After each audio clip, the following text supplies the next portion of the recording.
நடிகர் திலகம் சிவாஜி கணேசனின் பிறந்தநாள் மற்றும் உலக முதியோர் தின நாளை முன்னிட்டு முதியோர் இல்லத்தில் அன்னதானம் வழங்கும் நிகழ்ச்சி நடைபெற்றது.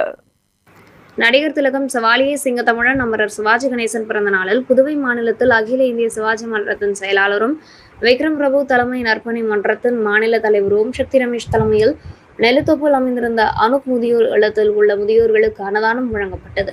இந்த நிகழ்ச்சியில் உருளையன்பேட்டை சட்டமன்ற உறுப்பினர் நேரு என்கின்ற குப்புசாமி கலந்து கொண்டு அன்னதானத்தை வழங்கினார். சிவாஜி மன்றத்தின் தலைவர் மாயன், பிரபு மன்றத்தின் தலைவர் மோகன் மற்றும் சிவாஜி மன்றத்தின் நிர்வாகிகள் சுந்தர்ராஜ், ஆனந்த், சர்வதேச மனித உரிமைகள், நுகர்வோர் மற்றும் மகளிர் பாதுகாப்பு அமைப்பின் மாநில பொதுச் செயலாளர் மணிகண்டன் மற்றும் பலரும் கலந்து கொண்டனர். நிகழ்ச்சிக்கு வருகை தந்த அனைவரையும் அனுப் முதியோர் இல்லத்தின் உரிமையாளர் சோஃபியா மேரி ஜோஸ்பின் வரவேற்றார். விழாவிற்கான ஏற்பாடுகளை தாமோதரன், ராம்குமார், மணிகண்டன் ஆகியோர் செய்திருந்தனர்.